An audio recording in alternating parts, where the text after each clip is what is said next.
अस्सलाम वालेकुम दोस्तों, मैं हूं इरफान खान। काफ़ी दिनों के बाद यानी कि कम व बेश 1.5 महीने के बाद हमारा ये वीडियो अपलोड हो रहा है और मैं इस्तकबाल करता हूँ फिर से एक बार आपका मेरे इस यूट्यूब चैनल पर। और एक अच्छी खबर लेकर और बहुत सारा जो है मवाद लेकर और गाइडेंस लेकर मैं आपके सामने हाजिर हूँ। हमारा वीडियो जो है कि बाइलिंगुअल होता है, यानी कि मराठी और हिंदी दोनों में होता है। इसलिए मेरी गुजारिश है कि तमाम जो है मराठी के भी मीडियम के जो स्टूडेंट्स हैं वो भी इस वीडियो को जरूर देखें और मैं 10 से 15 मिनट में आपको गाइड करने की कोशिश करूंगा, या फिर जो भी चीज़ें सामने आई है उसको स्पष्टीकरण देने की कोशिश करूंगा।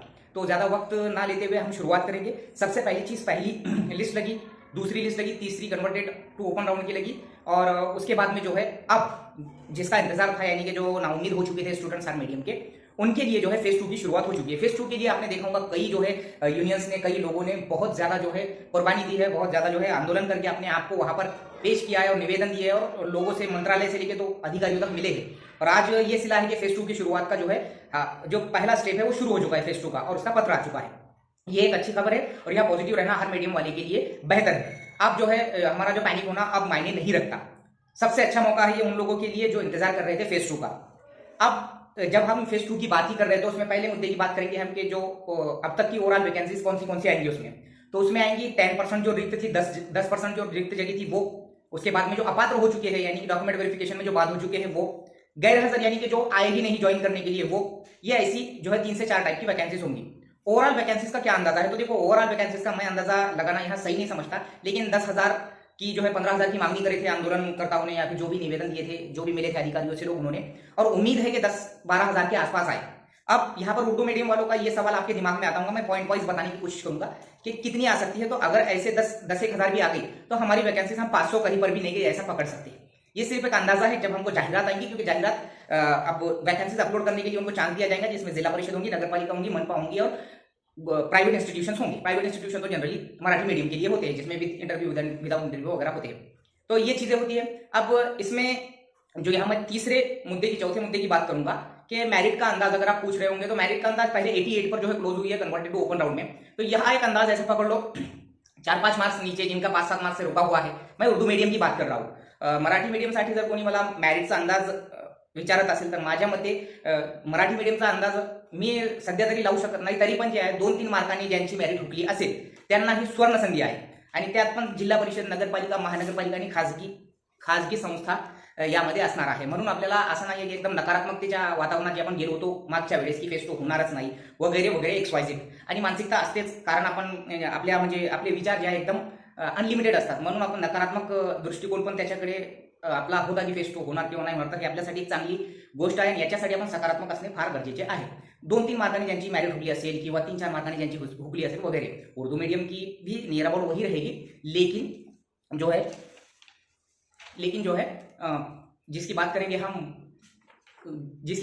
मेरिट की, तो हम ये अंदाजा लगा सकते हैं। ठीक है, अब बात आती है कि हमको अपने तरफ से क्या काम करना है, ऐसा क्या काम करना है कि ज्यादा से ज्यादा वैकेंसीज आए।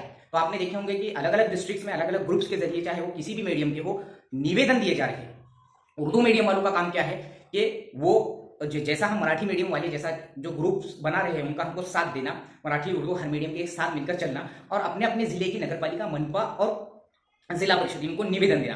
ठीक है, निवेदन में जो है ये सब जो साथ होंगे तो उसमें जो है हमारा कंट्रीब्यूशन भी हमको दिखना चाहिए। तो निवेदन देने का तरीका आप सबको मालूम है, उनसे रिक्वेस्ट करना वगैरह वगैरह। 10% आपने जगह जो रिक्त होंगी वो, और बहुत सी जिला परिषद, नगरपालिका, मनपा में ऐसा हुआ है कि वो 70% के बजाय 85% भर्ती हुई है, तो उनसे वो रिक्वेस्ट अपने अंदाज में करना कि क्या दिया जाए, जो जगह बाकी है वो अपलोड की जाए। ठीक है, अब यहाँ पर एक नई जो है खबर है। अब ये इसको सबको पॉझिटिव्ह लेकर चलो, कोई भी मीडियम का हो। नकारात्मकता आपल्यामध्ये जर आता पण असेल तर आपला जे आहे विचारशैली जी आहे अजून एकदम वास्ट होणार याबद्दल। जर नकारात्मक आपण कोणत्याही XYZ एखादा मेसेज वाचून जर आपण निगेटिव्ह वातावरणात गेलो किंवा निगेटिव्ह विचारात गेलो तर आपला त्याच्यात काही फायदा नाही। सध्या तरी ज्यांनी जे मेहनत घेतली आहे, आंदोलने वगैरे केली आहे, ज्यांनी निवेदने दिली आहे, ज्यांनी मंत्रालयापर्यंत जे पोहोचले आहे, त्यांच्या म्हणजे प्रयत्नातून आपल्याला हे फेज 2 जे आहे याची सुरुवात झालेली आहे।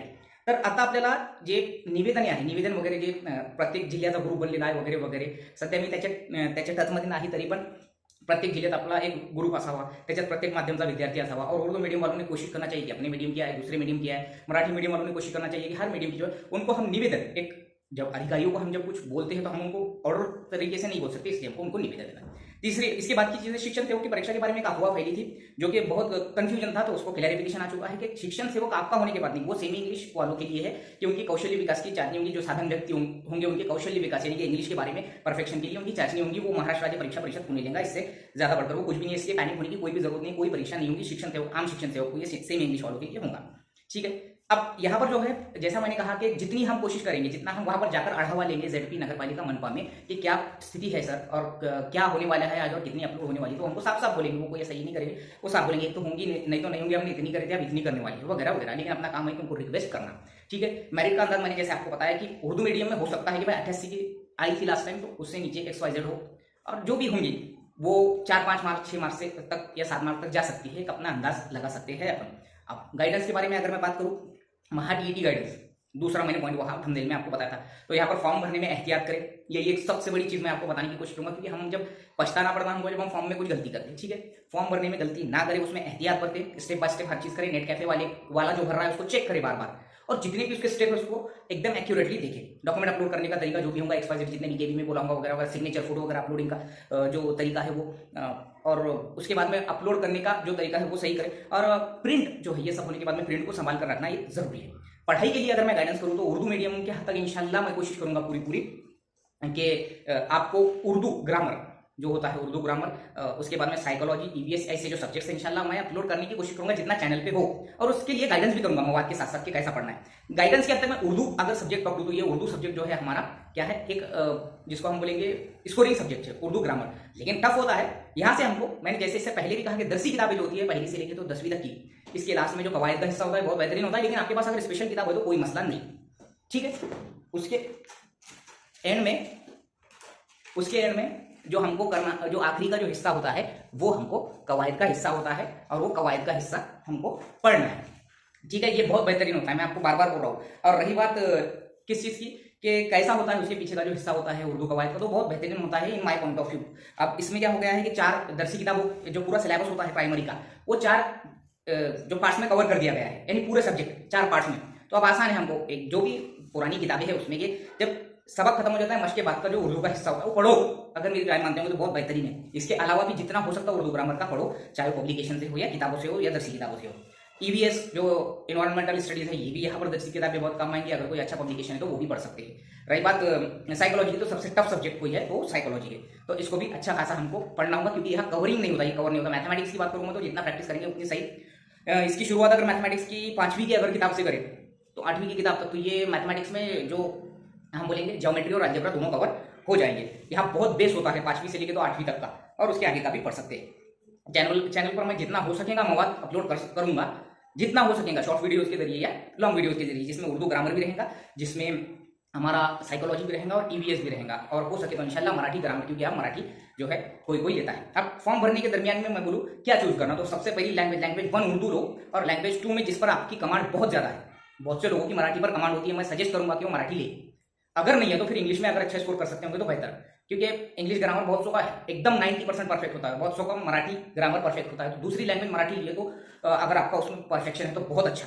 ठीक है, इसके बाद में अगर मैं बात करूं कि जो सेकंड पेपर है, सेकंड पेपर में इससे ऊपर की सतह होती है, इसकी लेवल इसका ऊपर का होता है, और सवाल के तरीके भी हाई होते हैं। तो जो 60 मार्क का सोशियोलॉजी है, जिसमें तारीख, शहरियत, जोग्राफिया, माशियात और सियासियत सभी है, तो ये भी मेरे नजर में अगर बेहतरीन पब्लिकेशन है तो उर्दू मीडियम से बोले। और उसके अलावा अगर आपको लगता है कि आप मेहनत करेंगे तो 1.5 महीना सिर्फ इतना दोगे, दरसी किताबों से छान कर लो, एकदम सेलेक्ट करके। जैसा कि मैं बात करूँ, चौथी से शुरुआत करो, तारीख चौथी की, माहौलियात चौथी का, उसके बाद में 5वीं का तारीख, शहरियत, उसके बाद में जोग्राफिया, ये तमाम चीजें जो साइंस वगैरह, ये पूरा सोशियोलॉजी है, सोशल साइंस है। और उधर EVS पढ़ने के लिए अगर आप कुर्बानी दे सकते हो तो वो भी दरसी किताब से मेरी नजर में बहुत बेहतर है। और साइंस एंड मैथ्स की बात करूंगा, 60 मार्क का जो साइंस है वो भी यहाँ पर प्राइमरी लेवल का, जो चौथी क्लास से मैं बोलूँ, चौथी से लेकर तो 8वीं तक का साइंस, माहौलियात, ये बहुत बेहतर है, और इसमें से ही सवाल पूछे जाते हैं। तो ये बात का ध्यान रखिए कि मैं जो बता रहा हूँ ये जरूरी नहीं कि आप करें, ये मेरा एक सजेशन है, इसको सजेशन के तौर पर लो अगर आप ठीक समझते हैं तो। इसके अलावा अगर हम CTET है तो क्या करें, तो अगर आप CTET है और अगर आप TET देना चाहते हो तो कोई मसला नहीं, लेकिन अगर नहीं भी दिए तो कोई मसला नहीं, क्योंकि 14 नवंबर 2017 के शुद्धि पत्र के हिसाब से आपको कोई ये नहीं है कि भाई आप TET और CTET दोनों ना, अगर आप CTET है तो भी आप कर सकते हैं। ठीक है, इसके अलावा अगर ये आपके दिल पर है, क्योंकि दिन ब दिन जो है बहुत सी अफवाहें आती जा रही है और बहुत से उसूल भी चेंज होते जा रहे हैं, तो ऐसा तुम्हारे दिमाग में आया होगा, पैनिक हो गए होंगे कि सीटीटी अब नहीं लेंगे, तो वो अगर स्ट्रेस का मसला था तो सीटीटी ये फिलहाल हमारे महाराष्ट्र में एलिजिबल है कैंडिडेट। अगर आप अगले टेट की तैयारी कर रहे हो तो और प्रैक्टिस के लिए देना चाहते हैं तो मस्ट मैं कहूंगा कि बिल्कुल आपको देना चाहिए महाटीईटी प्रैक्टिस के हिसाब से। और दोनों पेपर जब आप पास करेंगे तो इसमें सबसे मेन चीज, पढ़ाई के दरमियान में एक चीज बोलना भूल गया था मैं, सिनॉप्सिस खुद के शॉर्ट नोट्स जो कि आज से 1.5 महीने बाद 10 नवंबर से पहले 1 नवंबर से जब आप पढ़ना शुरू करेंगे तो 100% उसका फायदा होगा ही होगा।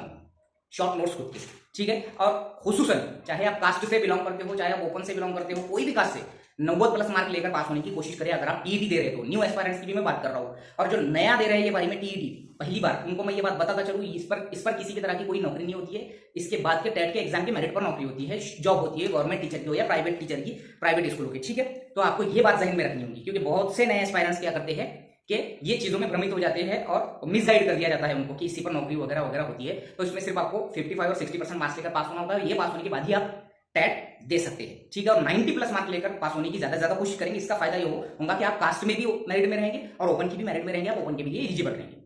रही बात अगले बहुत सी चीजों की, तो मैं आज ये लॉन्ग वीडियो ना हो इसलिए यहीं पर खत्म करता हूँ। वीडियो कैसा लगे और अगर अच्छा लगा होगा तो मुझे जरूर कमेंट बॉक्स में बताइए और इसको शेयर कीजिए। दूसरी बात, शॉर्ट्स वीडियो के जरिए बहुत कुछ मवाद मैं अपलोड करने वाला हूँ 10 नवंबर तक इंशाल्लाह। अगर फिर जैसा अभी गैप पड़ा मेरा 1.5 महीने का चैनल पर, तो ऐसा हो गया तो फिर खुदा ना खास्ता ऐसा हो गया तो फिर मवाद कम पड़ जाएगा अपलोड करने के लिए मेरे पास। लेकिन मैं upload short video long video दोनों के जरिए और गाइडेंस दोनों के जरिए देने की कोशिश करूंगा। और सबसे अच्छी बात पॉजिटिव रही है, फेज 2 की शुरुआत हो चुकी है और इंशाल्लाह बेहतर ही होगा। जो भी रुके हैं थोड़ी बहुत मार्क्स से, तो वो इंशाल्लाह लग जाएंगे, उर्दू हो या मराठी हो। वीडियो अच्छा लगे तो लाइक कमेंट शेयर जरूर कीजिए। मिलेंगे अगले वीडियो में अच्छे कंटेंट मालूमात के साथ। अस्सलाम।